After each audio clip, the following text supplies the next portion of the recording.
Assalamualaikum warahmatullahi wabarakatuh. Bismillahirrahmanirrahim.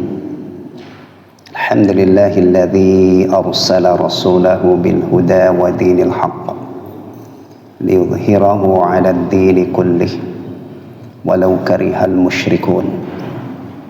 Liyudhhirahu 'ala ad-din kullih wa kafa billahi shahida. وأشهد أن لا إله إلا الله وحده لا شريك له وأشهد أن محمدا عبده ورسوله لا نبي بعده صلى الله عليه وعلى آله وأزواجه وذرياته وصحابته ومن تبعهم بإحسان إلى يوم الدين أما بعد. Jamaah sekalian rahimani wa rahimakumullah, wa arsyadani wa arsyadakumullah, wa waffaqani wa waffaqakumullah. Alhamdulillahilladzi bi ni'matihi tatimmus shalihat.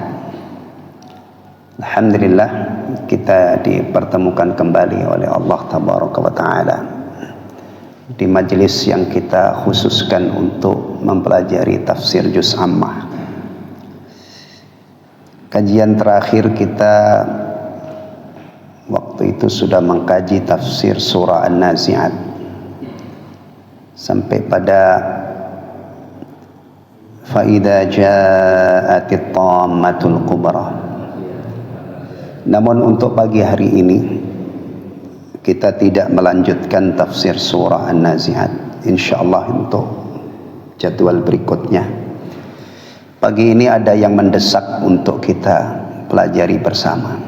Ada kaitannya dengan Idul Adha, ada kaitannya dengan kurban. Itu daftar ini ya, daftar mudhahi. Sudah dapat berapa sapi? Berapa?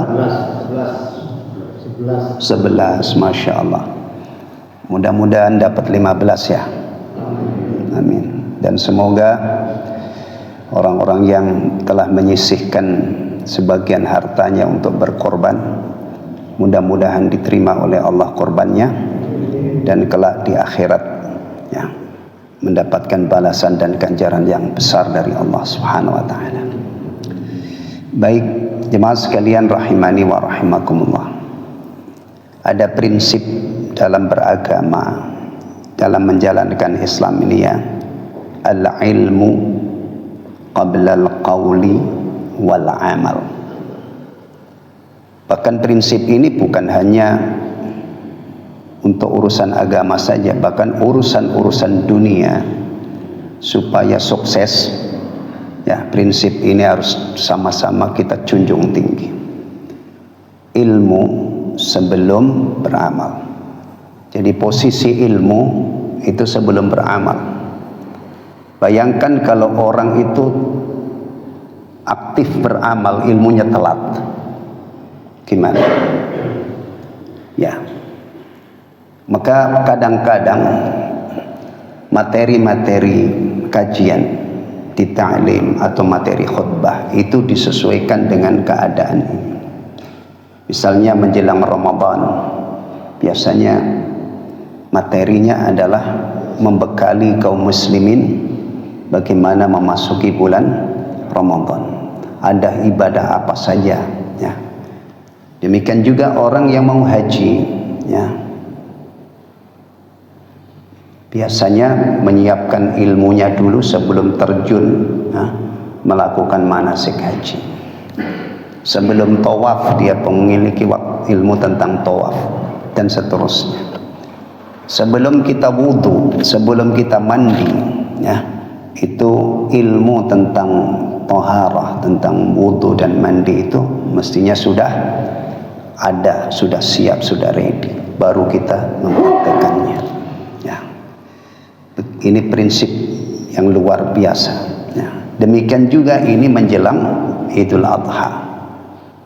Alangkah bagusnya kalau majelis ini kita jadikan media untuk murojaah, mengingat-ingat kembali hal-hal seputar korban. Ya, baik. Kalau kita menyimak bab kurban, itu dalilnya adalah surah yang sangat pendek. Surah apa jemaah sekalian? Al-Kautsar. Di sana ada firman Allah, "Fashalli li rabbika wanhar." Ya, mayoritas ulama umumnya ya menjadikan ayat ini sebagai dalil untuk kurban. Maka kajian kita pada pagi hari ini kita akan mengkaji surah Al-Kautsar. Ya, beberapa tahun yang lalu sudah pernah kita kaji, tapi sekali lagi maka ini adalah murajaah. Kita mengulang kembali, mengingat-ingat kembali melalui surah ini supaya kajiannya tidak keluar dari tema ya. Kan kajiannya tafsir ya. Maka kita mulai dari menelaah tafsir surah Al-Kautsar. Insya Allah kita dapat ilmu yang terkait dengan korban dan beberapa hal yang lainnya. Baik. Di dalam tafsir Ibnu Katsir dijelaskan bahwa ketika Rasulullah sallallahu alaihi wasallam sedang berada di tengah-tengah para sahabat ridwanullahi alaihim ajmain, ya, di tengah-tengah sahabat berarti berada di tengah-tengah orang yang sangat mencintai beliau, berada di tengah-tengah orang yang sangat menghormati dan memuliakan beliau ya, karena para sahabat itu luar biasa cintanya kepada Rasulullah SAW dan juga penghormatannya. Tiba-tiba beliau pingsan. Tiba-tiba beliau pingsan. Kemudian selang beberapa waktu beliau siuman, sadar. Kemudian beliau tersenyum. Sahabat bertanya, "Ma adhakaka ya Rasulullah?" Apa yang membuat Anda tersenyum wahai Rasulullah? Ya. Perhatikan jemaah sekalian. Menurut penuturan Aisyah Ummul Mukminin radhiyallahu anha, orang yang sangat kenal dengan beliau karena istrinya ya, istri yang sangat beliau cintai ya, menuturkan bahwa Rasulullah itu tidak pernah tertawa lepas sampai terbuka lebar mulutnya. Yang paling sering beliau lakukanlah senyum. Jadi beliau itu kita katakan murah senyum terhadap sahabat-sahabatnya, itu ramah luar biasa. Bahkan ada seorang sahabat namanya Jarir radhiyallahu anhu menuturkan, semenjak saya masuk Islam, setiap Rasulullah melihat saya selalu senyum. Dan juga beliau ajarkan kepada umatnya, tabassumuka fi wajhi akhika laka sadaqah. Senyummu yang kamu berikan kepada saudaramu ketika ketemu itu adalah sedekah. Senyum, salam, berjabat tangan, bertutur kata yang bagus, saling menyapa. Ini dalam hitungan menit, menit terlalu lama. Dalam hitungan detik bisa kita rengkuh. Tapi kadang-kadang kita itu lewat semua. Ketemu sesama muslim itu satu pun tidak ada yang dilakukan. Senyum enggak, salam enggak, jabat tangan enggak. Apalagi tadi bertutur kata yang baik, saling menyapa, saling bertegur sapa enggak, lewat. Padahal muslim itu saudara. Baik. Rasulullah SAW menjawab ketika ditanya oleh sahabat tadi, apa yang membuat Anda tersenyum atau tertawa wahai Rasulullah? Rasulullah mengatakan, baru saja diturunkan kepadaku sebuah surah. Sebuah surah ya. Surahnya pendek banget, hanya 3 ayat. Bismillahirrahmanirrahim. Beliau membacanya dengan mengawali basmalah. Bismillahirrahmanirrahim. Inna a'tainakal kautsar. Fashalli li rabbika wanhar. Inna syani'aka huwal abtar. Bismillahirrahmanirrahim. Terjemahannya dengan menyebut asma Allah yang maha pengasih lagi maha penyayang. Ar-Rahman maha pengasih ya. Rahmat Allah subhanahu wa ta'ala itu di dunia ini dilimpahkan kepada semua makhluknya. Kalau manusia dilimpahkan kepada semua manusia, yang mukmin, yang kafir, semua dapat curahan rahmat Allah. Bahkan kalau kita melihat orang-orang kafir di luar Islam itu kadang-kadang dicor oleh Allah, dikasih begitu banyak. Orang paling kaya di dunia misalnya uangnya sekian ribu triliun. Ya jangan heran, karena memang Allah subhanahu wa ta'ala di dunia ini melimpahkan rahmatnya kepada semuanya. Ya. Bahkan binatang ternak itu sejahtera banget hidupnya. Sampai ada ungkapan kalau Allah itu membagi rizki berdasarkan kecerdasan, ya, maka binatang ternak itu kurus-kurus gak dapat makan. Nyatanya mereka sejahtera. Ya. Ar-Rahim, yang maha pengasih lagi maha penyayang. Spesial untuk orang-orang beriman. Nanti di akhirat yang dapat rahmat Allah itu hanya orang beriman. Orang yang mati dalam keadaan musyrik, orang yang mati dalam keadaan kafir, orang yang mati dalam keadaan munafik, a'adzanallahu jami'an min hadhil hal, enggak bakalan dapat rahmat Allah. Enggak mungkin dapat rahmat Allah. Dan Rasulullah sallallahu alaihi wasallam mengajarkan rahmat Allah itu dibagi menjadi 100 bagian. Di kitab Adabul Mufrad itu hadis nomor berapa Pak Rail? Masih ingat? 100. Gampang diingat karena itu hadis nomor 100 di Adabul Mufrad, Al-Adabul Mufrad. Ya. Rasulullah mengabarkan bahwa Nabi sallallahu alaihi wasallam mengabarkan bahwa rahmat Allah itu dibagi 100 bagian. Yang satu bagian dikucurkan dalam kehidupan dunia ini. Yang dengan satu bagian itu makhluk saling menyayangi. Mas Samsul udah sampai hadis ini belum Mas Samsul? Udah kan? Kalau Rasulullah membuat contoh seekor induk kuda itu kakinya diangkat supaya tidak mencelakai anaknya. Itu bagian dari satu rahmat itu. Ya. Kalau saya itu orang kampung asli ya, kalau saya kembangkan contoh Rasulullah ini banyak. Ayam kampung itu kalau anaknya sudah netes gitu, ya, coba perhatikan lepas. Itu anaknya pada berbaris di belakangnya, kemudian induknya ngorek-ngorek di kebun itu nyari makanan untuk ini. Atau burung itu masih makan anaknya. Itu bagian dari satu rahmat ini. Masya Allah. Bahkan semua nikmat Allah termasuk diutusnya Rasul, diturunkannya Al-Quran ini adalah bagian dari satu rahmat itu. Yang 99 disimpan oleh Allah di akhirat spesial untuk hamba-hambanya yang beriman. Allahu Akbar. Itu gimana nikmatnya seorang hamba di akhirat. Orang-orang yang beriman mendapatkan curahan rahmat Allah Subhanahu wa ta'ala. Baik. Inna a'tainakal kautsar. Inna, nanya panjang ya. Inna berarti sesungguhnya kami. Kalau ada nonnya itu panjang, inna itu asalnya adalah inna nahnu. Kalau diurai secara bahasa ya, kemudian jadinya inna. Maka terjemahannya bukan hanya sesungguhnya kami.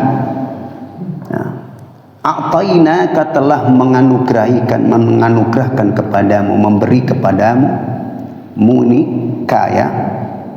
A'tainaka kamu, yakni Rasul. Al-Kautsar, nikmat yang banyak.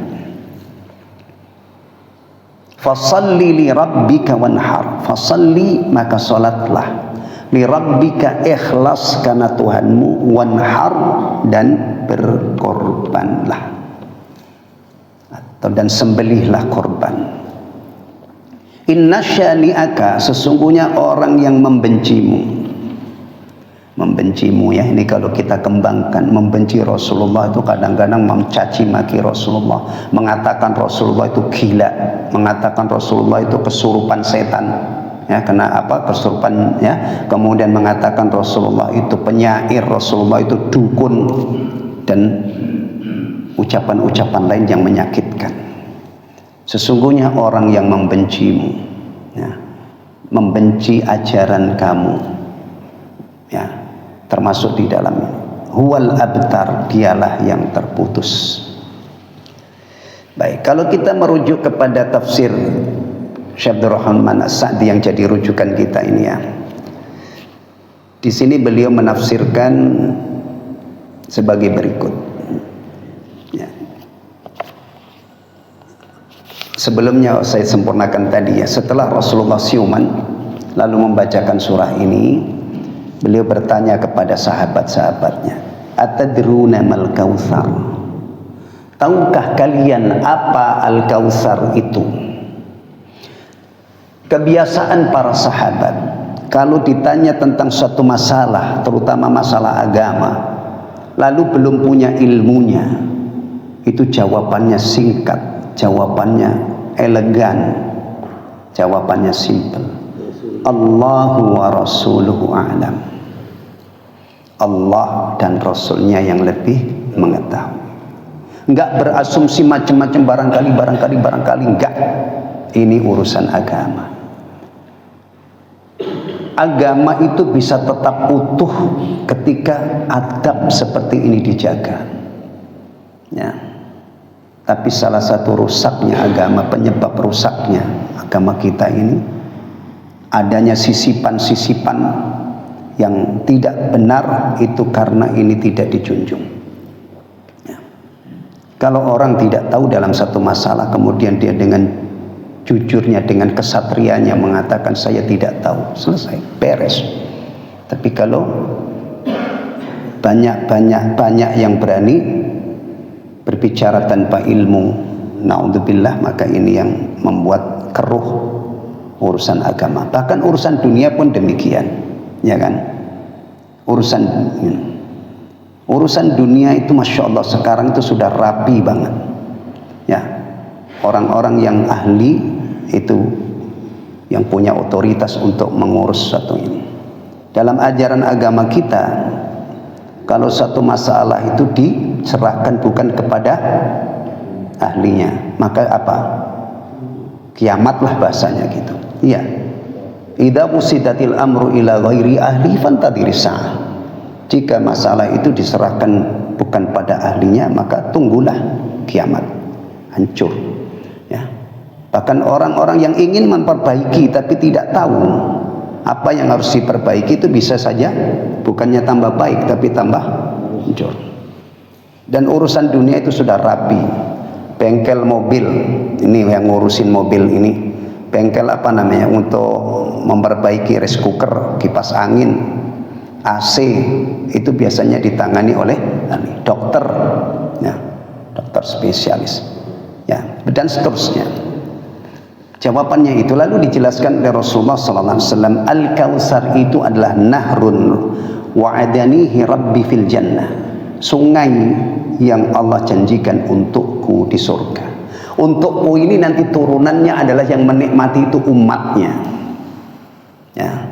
Sungai yang mengalir di surga, ya, yang dijanjikan oleh Allah untukku. Dan sungai ini airnya nanti bermuara di telaga. Maka masyhur, populer orang-orang yang belajar agama ini, terutama bab iman kepada hari akhir, itu pasti ketemu dengan pembahasan al-haud, telaga, ya. Nah, Rasulullah SAW menjelaskan tentang sifat telaga ini yang dirangkum oleh Syekh Abdul Rahman As-Sa'di rahimahullah dalam tafsir beliau ini, ya. Coba kita lihat tafsirnya, ya. Al-Kautsar di sini ditafsirkan oleh beliau, ya. Inna a'tainakal kautsar, mana tadi? Yakni kebaikan yang banyak. Al-Kautsar itu secara bahasa adalah artinya kebaikan yang banyak. Di antara atau salah satu kebaikan, anugerah-anugerah Allah yang melimpah yang Allah anugerahkan kepada Rasulullah, salah satunya adalah Al-Kautsar. Yakni kebaikan yang banyak dan keutamaan yang melimpah, ya. Ini kalau kita pengen tahu detailnya ya, kita bisa merujuk ke surah Ad-Duha. Kita bisa merujuk ke surah sesudah Ad-Duha, surah Asy-Syarh. Dua surah ini, dari dua surah ini kalau kita paham isinya, maka kita akan mengetahui anugerah-anugerah istimewa yang Allah anugerahkan kepada Rasulullah sallallahu alaihi wasallam. Rasulullah yatim tapi tidak terlunta-lunta. Rasulullah tadinya tidak tahu apa itu iman, apa itu Islam. Ya, kemudian dapat wahyu, akhirnya menjadi orang yang paling tahu tentang iman, tentang Islam, menjadi orang yang paling bertakwa, menjadi orang yang paling punya rasa takut kepada Allah. Ya. Kemudian di dalam dalam surah Al-Insyirah Allah sebutkan anugerah yang luar biasa. Rasulullah itu dilapangkan dadanya oleh Allah, menampung Islam secara total, tumbuh subur dalam diri beliau. Tayyib. Kemudian diantaranya apa? Rasulullah itu adalah orang yang ditinggikan sebutannya oleh Allah. Shadaqallah. Dunia ini sudah penuh dengan orang-orang top, orang-orang besar dari berbagai macam kalangan. Tapi alhamdulillah kebenaran ayat ini, wa rafa'na laka dzikrak. Nah, itu benar-benar nyata. Tidak ada tokoh yang disebut-sebut sebagaimana Rasulullah sallallahu alaihi wasallam disebut. Nanti yang terakhir ya, inna syani'aka wal abtar. Kemudian beliau menjelaskan kalau yang di akhirat diantaranya apa? Rasulullah yang diperkenankan syafaatnya, syafaatul ubma, itu diperkenankan oleh Allah hanya untuk Rasul-Rasul yang lain gak berani menghadap Allah untuk menghandle masalah ini. Kemudian diantaranya keutamaan tersebut adalah Allah memberikan kepadanya sebuah sungai di surga bernama Al-Kautsar. Tapi kita lebih sering menyebut telaga karena aliran air ini nanti bermuara di tempat yang besar, luas. Ya. Antum sering mancing ke ini, atau kita dulu pernah rihlah ya, kemana? Ke Purwakarta ya, melihat bendungan apa itu? Jatiluhur, bendungan besar. Ini Al-Kautsar ini lebih besar daripada itu. Kenapa? Yaitu telaga yang panjangnya sejauh perjalanan 1 bulan, lebarnya perjalanan sejauh 1 bulan. Ini rangkuman dari hadis Nabi sallallahu alaihi wasallam. Jadi kalau kita bicara Kautsar, itu luasnya bisa antum bayangkan perjalanan sebulan, luas banget. Kemudian airnya lebih putih daripada susu. Kemudian lebih manis daripada madu. Ini semua sekali lagi, ini bukan khurafat. Tafsir ini adalah dirangkum dari penjelasan Rasulullah tentang sifat Al-Kautsar. Antum kalau punya tafsir Ibnu Katsir silakan rujuk, di situ ada beberapa riwayat tentang sifat Al-Kautsar ini yang di sini dirangkum oleh Syekh Abdul Rahman As-Sa'di ketika menafsirkan Al-Kautsar. Kemudian cawan-cawannya sebanyak bintang gemintang di langit. Ini ada 2 kata beliau. Seperti bintang gemintang di langit itu dari sisi banyaknya, banyak gelas-gelasnya yang Allah sediakan. Masya Allah. Yang minum siapa? Umat beliau sallallahu alaihi wasallam. Dan kita ini bagian dari umat beliau, maka salah satu cita-cita besar orang mukmin di samping mendapatkan syafaat misalnya atas izin Allah tentunya ya, salah satunya yang sudah kenal Al-Kautsar nih. Kadang-kadang di dunia ini ada orang itu Masya Allah pengen banget menikmati sebuah minuman, apalagi zaman sekarang itu viral ya kan. Kadang-kadang orang itu pergi ke Depok sana, dari orang Bekasi pergi di Depok hanya untuk menikmati es yang viral di Depok. Ada es gendruwo, es pocong, es kuntilanak gitu. Masya Allah. Orang yang mengenal akhirat, dunia ini receh. Tapi kalau orang itu nggak pernah mengenal akhirat, dunia itu sesuatu banget. Ya, orang-orang yang tidak kenal akhirat itu kadang-kadang mendapatkan bagian dunia ini yang nilainya itu tidak seberapa. Itu kadang-kadang puas banget. Tapi kalau orang beriman, ya, beriman itu mestinya masih ada impian yang lebih tinggi daripada sekedar dunia yang fana ini. Pengen masuk surga, pengen mendapatkan syafaat, pengen menikmati nih. Makanya orang mukmin itu dengan akidahnya yang benar, itu cita-citanya luar biasa, pengen husnul khatimah. Husnul khatimah ini yang menyebabkan kebahagiaan di barzakh dan di akhirat kelak. Nanti kalau masuk alam barzakh dia pengen lulus. Kadang-kadang Masya Allah orang itu bangga-bangga dengan ijazah. Ya, ijazah. Baguslah ijazah itu, kalau dia dengan ijazah itu dia bisa memberi manfaat kepada manusia, bisa menjadi dengan modal ijazah masuk dalam golongan khairun nas anfa'uhum linnas. Ya kan? Kita itu kalau bicara lulus jemaah sekalian, alhamdulillah kalau kita dimudahkan oleh Allah waktu sekolah, waktu kuliah lulus lancar, itu nikmat. Tapi ada cita-cita lulus yang lebih dari itu. Nanti kalau diuji oleh malaikat, ya, malaikat. Bahkan di dalam ajaran kita itu malaikat namanya itu juga sudah kita ketahui, Munkar wa Nakir. Materi ujiannya juga sudah diajarkan, sudah dibocorkan oleh Rasulullah. Ditanya siapa Tuhanmu, agamamu, siapa nabimu. Kalau lulus itu di barzahnya nikmat. Dan orang di barzakh itu kadang-kadang lebih lama daripada dia hidup di dunianya.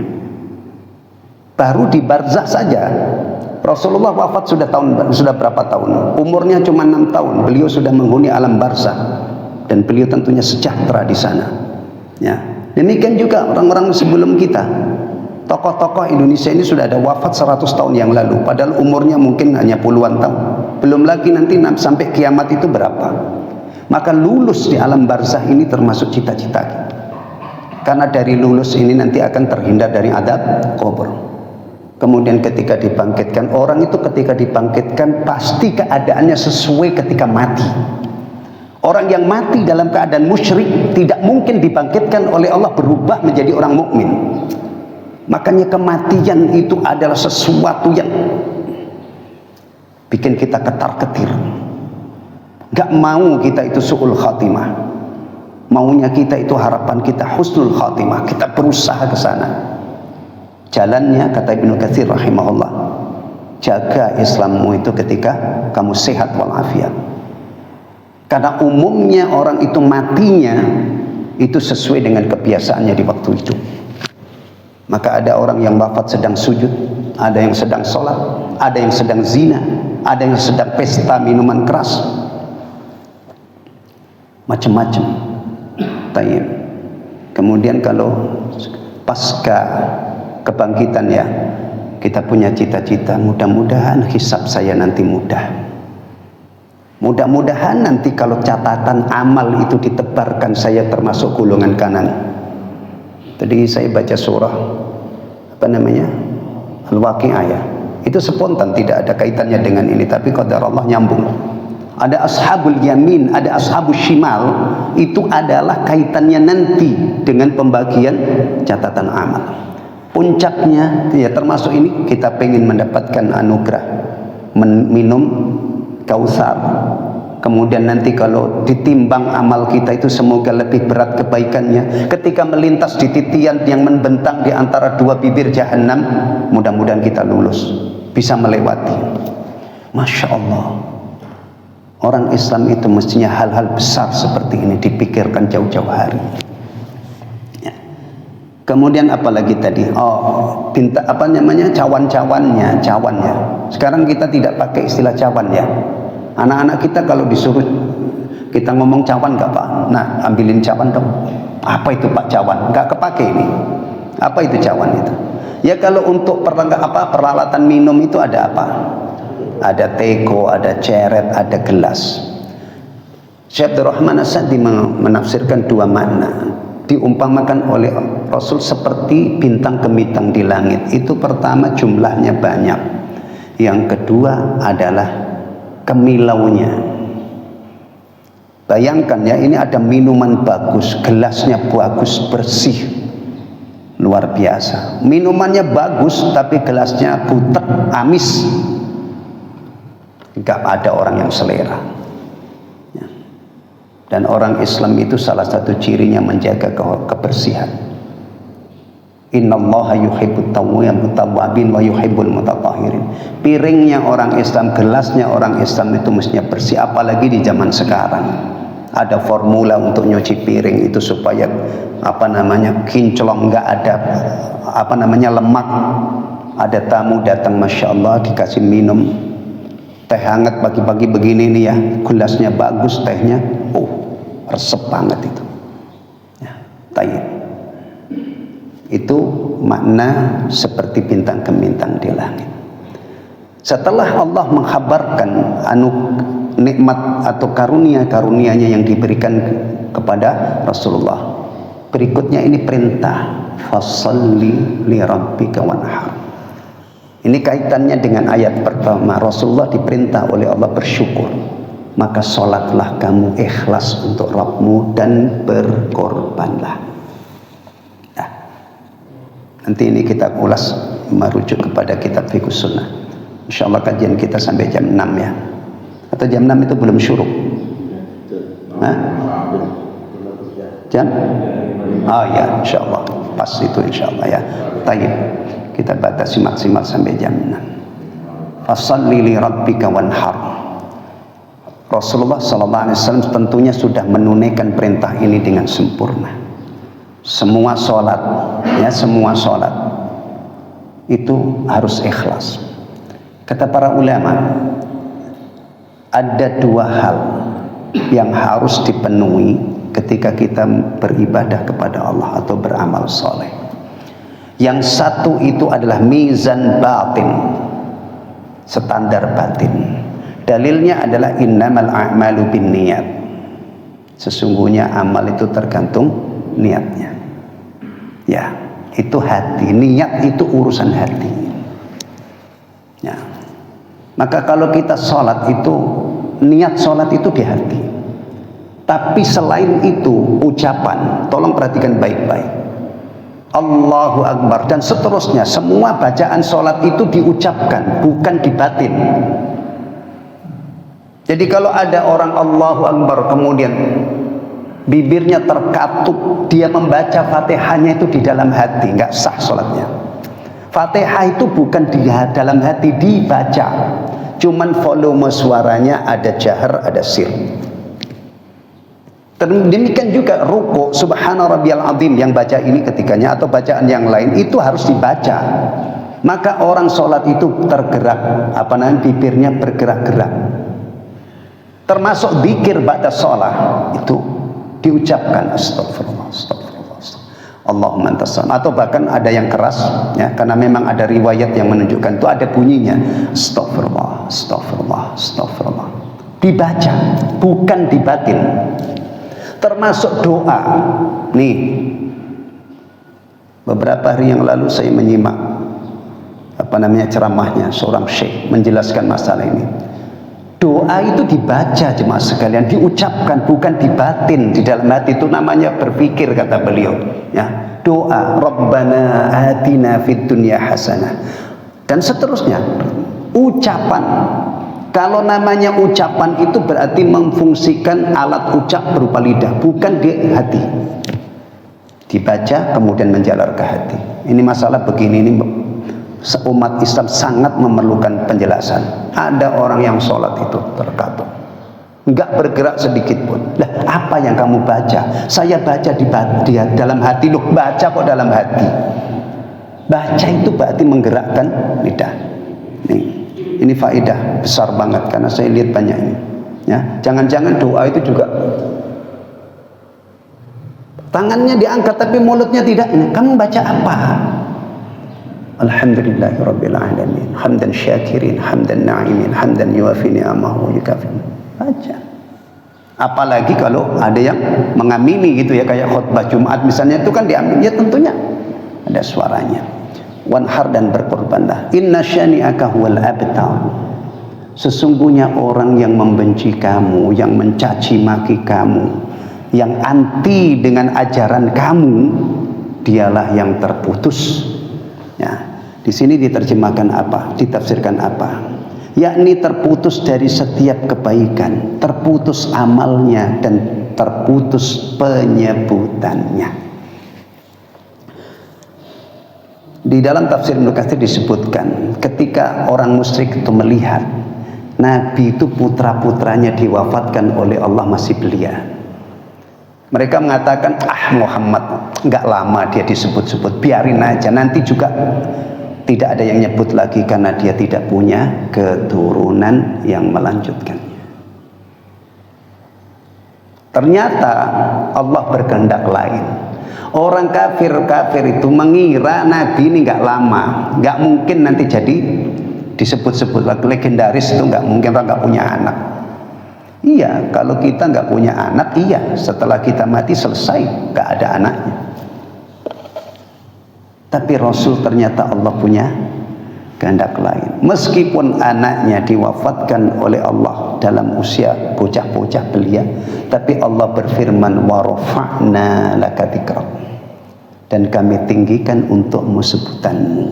Nah, ternyata yang terputus itu bukan Rasulullah. Yang terputus itu orang yang membenci Rasulullah, orang yang anti ajaran Rasulullah. Sementara Rasulullah nih, sedangkan Muhammad adalah benar-benar seorang yang sempurna, yang memiliki kesempurnaan yang mapan sebagai seorang makhluk, yaitu yang ditinggikan sebutan namanya serta mempunyai banyak penolong dan pengikut. Semoga sholawat dan salam selalu tercurahkan kepada beliau. Baik, ikhwatal iman, ini penting untuk kita tadabburi. Rasulullah sallallahu alaihi wasallam itu disebut-sebut namanya, ditinggikan oleh Allah. Yang nyebut itu orang-orang beriman. Tinggal kita sekarang introspeksi, saya ini sering gak menyebut Rasulullah, atau saya itu hanya nonton orang-orang pada menyebut Rasulullah? Tabungan selawat kita itu berapa? Nah, sebelum itu Rasulullah itu disebut-sebut kapan? Ketika adzan. Adzan itu dikumandangkan satu orang, bukan kur. Ya, adzan itu satu orang. Tapi yang mendengar adzan diperintahkan untuk mengikuti apa yang diucapkan oleh muadzin. Jadi ketika adzan berkumandang, kita itu punya peluang, punya kesempatan menyebut Rasulullah. Muadzinnya mengucapkan asyhadu an la ilaha illallah, setelah itu asyhadu anna Muhammadar Rasulullah, kita ikuti asyhadu anna Muhammadar Rasulullah. Iqamat juga demikian. Kalau nama beliau sallallahu alaihi wasallam disebut, kita salawat.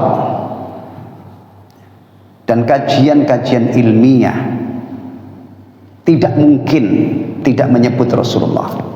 Karena materi kajian ilmiah itu imma qala Allah wa imma qala Rasulullah, atau ulama-ulama yang menjelaskan Quran dan hadis.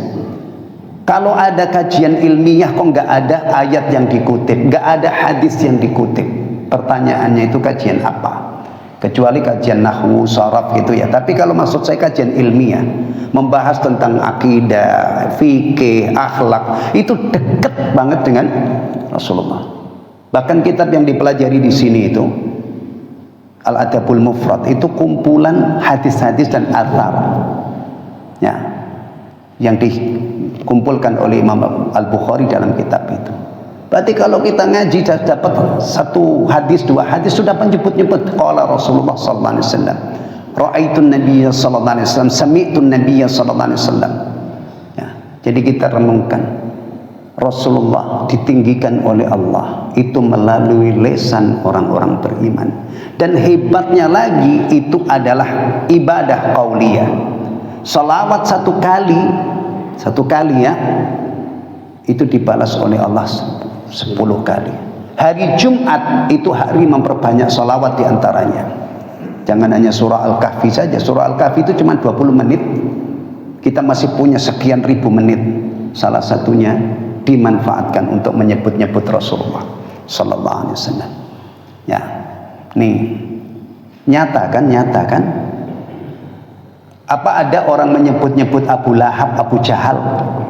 Ada sih, tapi dalam rangka mengingat-ingat kejahatannya kepada Rasulullah. Disebut tapi untuk mengingat keburukannya. Dulu Abu Jahal itu begini misalnya kan, Abu Lahab begini, yang diingat-ingat adalah keburukannya. Baik, ini tafsir ringkas surah Al-Kautsar ya. Kita kembangkan masalah kurban, masalah udhiyah. Saya merujuk kepada kitab Fiqh Sunnah ya. Dalam kitab Fiqh Sunnah jilid 2 itu ada pembahasan tentang al-udhiyah. Udhiyah ya. Biasa kita menyebut apa itu? Korban gitu ya, atau hewan korban. Ya.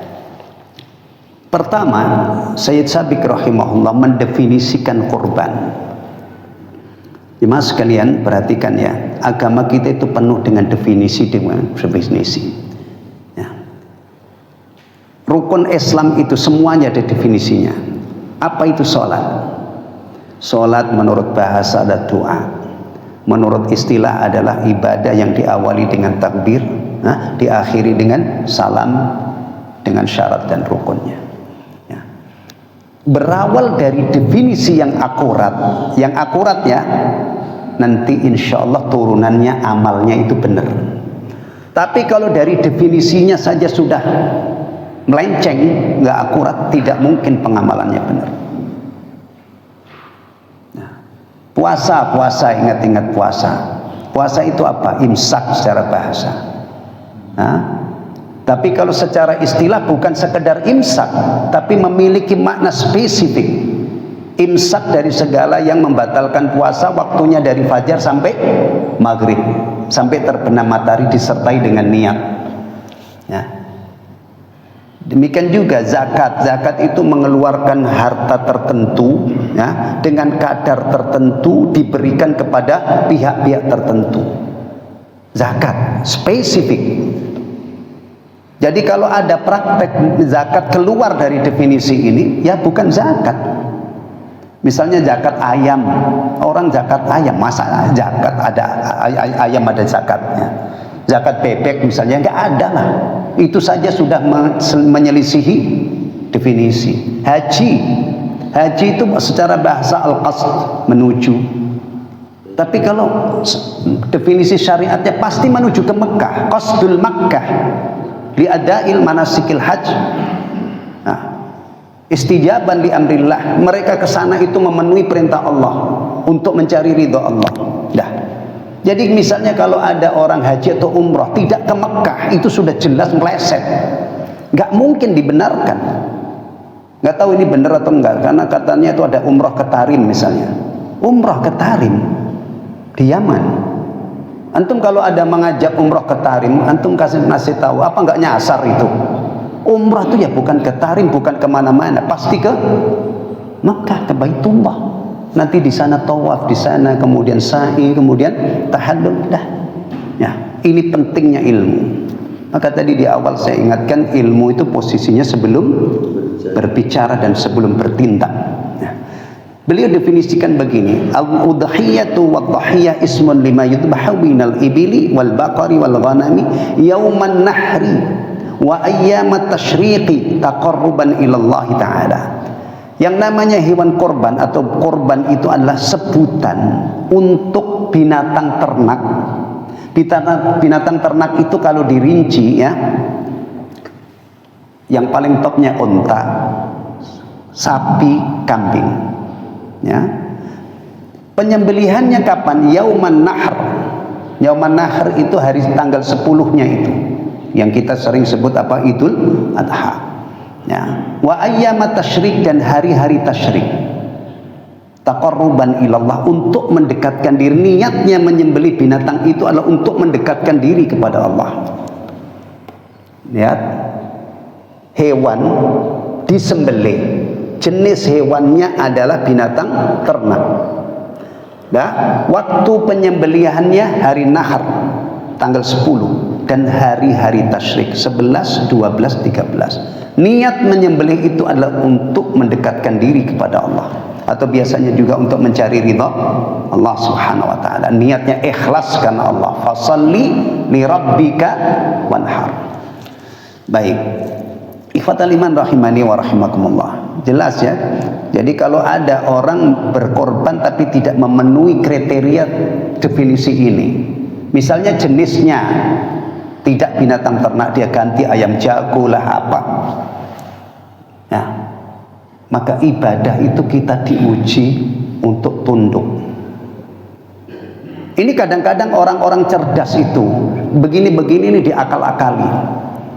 Nah, bahkan kadang nggak usah korban, mendingan untuk bantu orang lain, untuk bantu janda-janda, anak-anak miskin.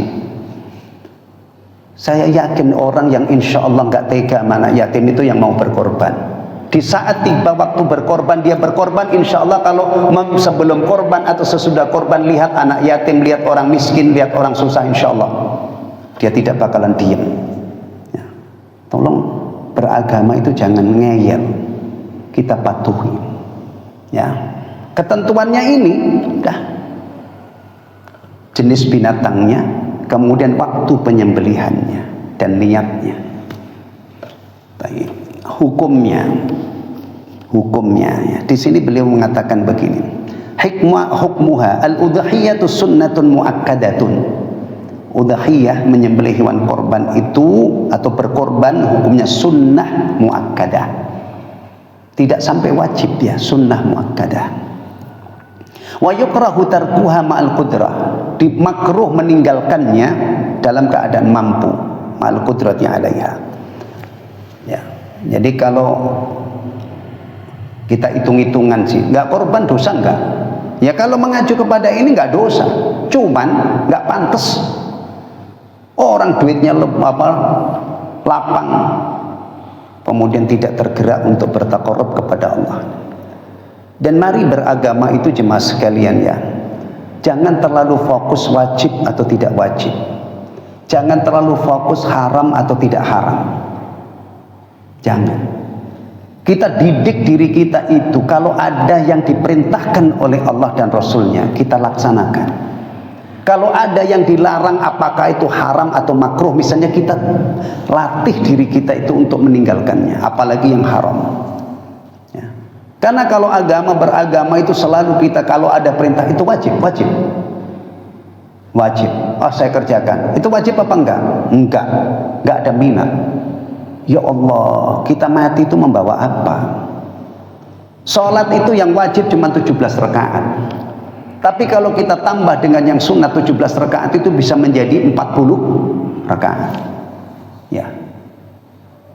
Baik. Mari kita sekali lagi latih, kalau ada misalnya petunjuk dari Rasulullah, kita diperintahkan nggak usah fokus wajib atau tidak. Rasulullah memberikan bimbingan kepada kita, kamu kalau pakai sendal mulai dari kaki kanan, udah kita pelaksanakan.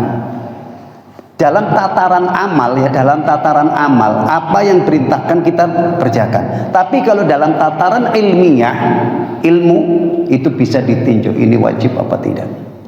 Dan kadang-kadang juga terjadi khilaf di kalangan para ulama, yang satu mengatakan wajib, yang satu mengatakan tidak, yang satu mengatakan makruh, yang satu mengatakan ya. Masalah orang yang berkorban, kalau sudah niat korban di awal itu tidak boleh motong kuku, tidak boleh, itu kan hadisnya jelas.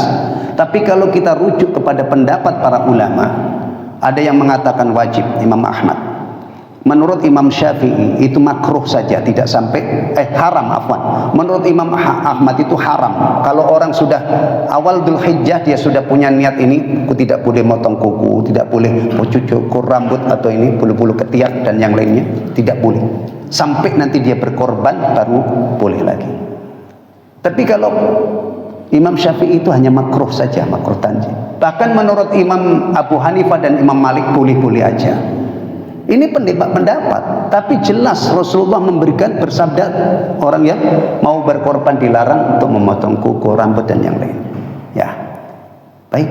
Mari kita sekali lagi, ini pelajaran penting. Hidup kita cuma sekali. Kalau ada perintah yang sudah kita ketahui, jalankan.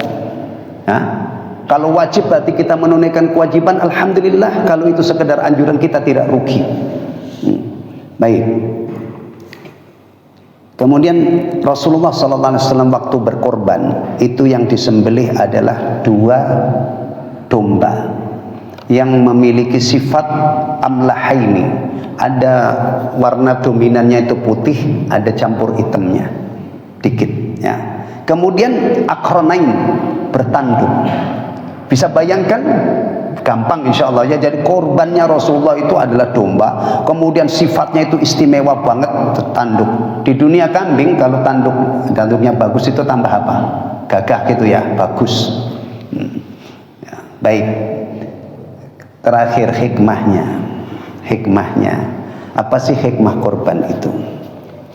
Wal udhiyatu syara'aha Allah ihya'an li dzikra Ibrahim.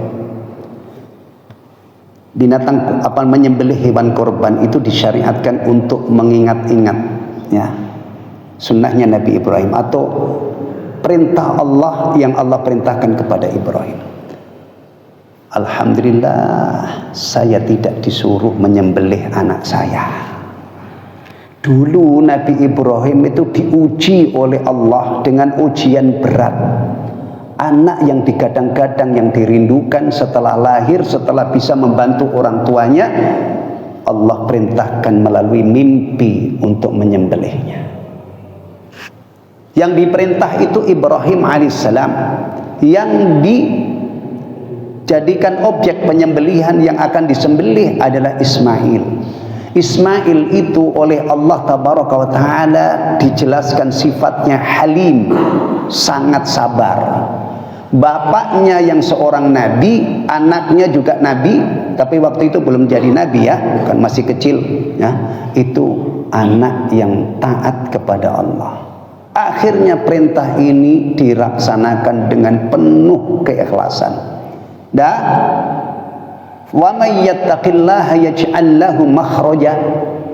Barang siapa yang bertakwa kepada Allah, Allah akan beri jalan keluar. Ibrahim alaihissalam sudah ikhlas menjalankan, anaknya juga Ismail alaihissalam siap. Akhirnya tidak terjadi penyembelihan itu. Karena Ibrahim sudah bertakwa kepada Allah, diberi jalan keluar. Ibrahim sudah membaringkan anaknya di pelipisnya, tinggal digorok.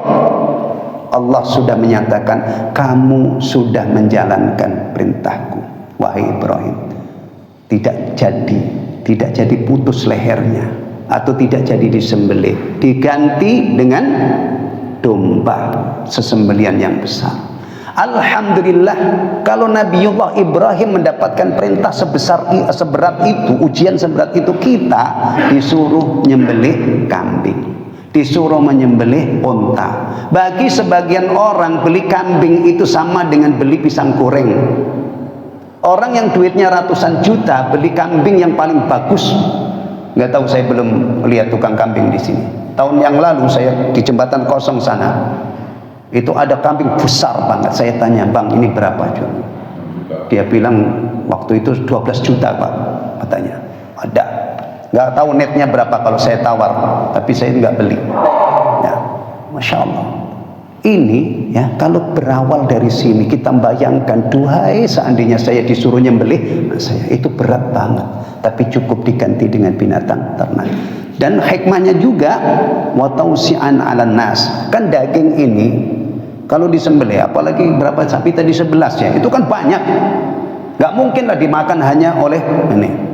Ini ada dimensi sosialnya yang bagus. Orang-orang seputar itu, bahkan kadang-kadang orang miskin dapat daging. Ini juga hikmah berkorban, bisa memberi kelapangan, berbagi daging dengan orang-orang yang ada di sekitar tempat pelaksanaan itu. Terutama apa? Orang-orang miskin ya. Ini jemaah sekalian yang bisa kita pelajari sedikit ya. Insya Allah yang lain itu banyak. Ilmu sekarang juga sumbernya banyak banget. Ini murojaah sekilas hikmahnya ya. Dan juga satu lagi terakhir, masih 1 menit, bersyukur kepada Allah atas nikmat binatang ternak. Di surah Yasin halaman terakhir baris yang pertama itu yang teratas. Awalam yarau anna khalaqna lahum mimma amilat aydina an'ama. Al-ayat. Ternyata binatang ternak itu salah satu nikmat Allah yang sampai hari ini tidak punah, bisa kita nikmati. Orang-orang yang hobi makan dan belum ada efek negatif daging, ya, itu kadang-kadang sebulan makan daging itu masya Allah. Makan rendang iya, makan apa namanya, tunjang iya, apalagi itu masakan Padang yang usus, apa usus yang diisi telur itu apa namanya itu, nah itu ya kan. Belum lagi nanti olahan kambing itu sate, tongseng, tengkleng, macem-macem lah.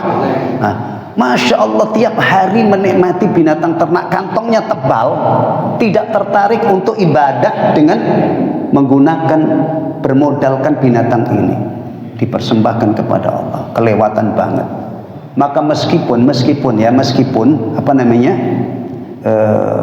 hukumnya tadi cuma sunnah muakkadah, tapi tolong yang punya kantong tebel, punya kelapangan rizki, jangan mengabaikan syiar ini, berkorban, ya, fasholli li rabbika wanhar, dan ikhlaskan niat, semoga menjadi tabungan akhirat. Amin amin ya rabbal alamin. Ini cuma sekalian yang bisa kita pelajari pada kesempatan pagi hari ini. Mudah-mudahan menjadi pengingat bagi kita semua, menjadi tambahan ilmu yang bisa menggerakkan kita kepada kebaikan-kebaikan.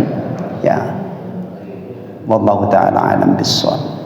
Alhamdulillahilladzi bi ni'mati tatimmus shalihat. Subhanakallahumma wa bihamdika asyhadu an la ilaha illa anta astaghfiruka wa atubu ilaik. Wassalamualaikum warahmatullahi wabarakatuh.